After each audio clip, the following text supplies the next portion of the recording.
kayong dalang mga lapis at mga ballpen? Pero meron kayong dalang mga cellphones? Can you please take these words down? Okay.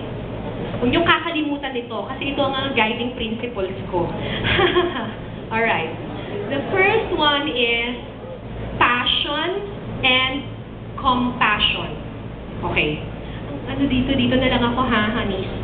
Passion and compassion. You got that? Alright. Next one is patience and humility. Alright? And the last one is truth and service. Okay? Passion and compassion. Passion, P-A-S-S-I-O-N ha, hindi po F-A-S-H-I-O-N. Kay June Encarnacion po yung passion. Okay. Passion and compassion. Alright. Okay. Why do I say passion? Why do we need passion? Okay. Passion, ibig sabihin, excellence. Okay? Excellence. Sa TV, madaling mag-produce ng storya. Pero, papanoorin ba ang storya mo at matagal ka bang papanoorin? Madaling pumasok, mahirap magtagal sa television. Ano ang susi para papanoorin ka araw-araw, every Monday, magpupuyat ng mga tao? Passion. Excellence. Kailangan lahat ng binibigay ninyong trabaho, lahat ng binibigay ninyong storya, it's the best for you. Kailangan hindi pwede yung ayos na yan, basta makaraos lang. Hindi pwede yun. Pwede yun, papasa yun, pero kung gusto nyo ng award, gusto nyo ng ratings, gusto nyo ng following, passion, excellence, always look for the best. And when I say the best, I don't mean the best lang na tumindig, the best mag-modulate, the best na magsulat. Hindi, the best lahat. The best sa editing, the best sa music, the best na case study, lahat. Okay? Excellence, passion. Ano yung isang pinakaunang mali ng mga bagong salta sa TV?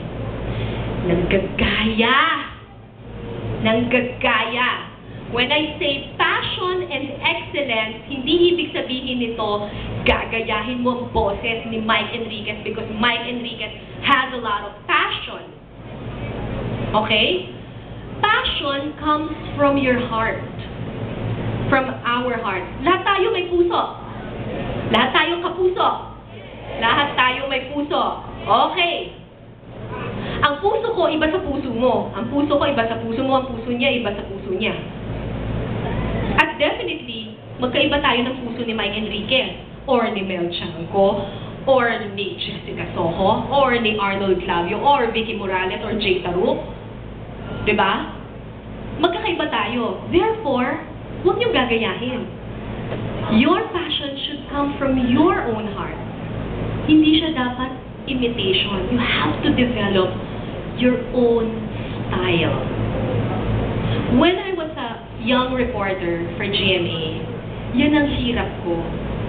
My voice was very malumanay, and malambing, and matinis. Wala akong modulated na voice. Ganito na yung boses ko. Wala na. Pag ginawa ko siyang galit or modulated, para na akong tumitilit. And I really had a hard time. Kasi noong time na yun, hindi uso yung boses ko.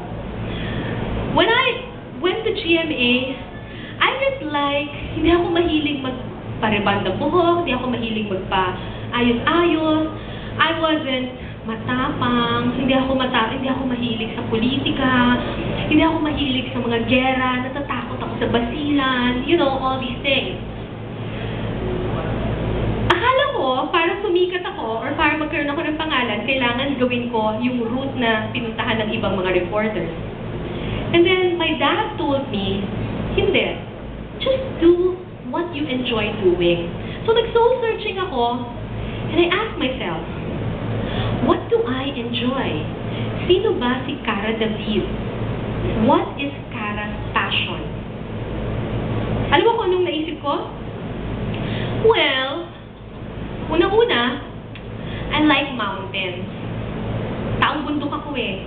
I'm a mountain climber since college. And if there's one thing that I really enjoy, it's really climbing mountains. So I love mountains. I love mountains and I love children. Kasi I'm a child at heart and single mother ako, meron akong anak, and isip bata ako, mahilig akong maglaro. So I like children, I like mountains, I like children, and bata pa lang ako, I really want to be a teacher. Ang layo, di ba? Ang layo niya sa broadcasting, di ba? So, sabi ko, that's what I want. I like mountains, I like children, and I like teachers. So, sabi ng tatay ko, eh, di mamundo ka na lang. Di ba? Di naman pwede, di ba? Sabi ko, ano kakainin ng anak ko? So, what did I do? Nung binigyan ako ng break ng GMA to make my very first documentary, sabi nila, anong topic mo? I could have done a topic na sikat ng time na yun. I could have done Basilan. I could have done a documentary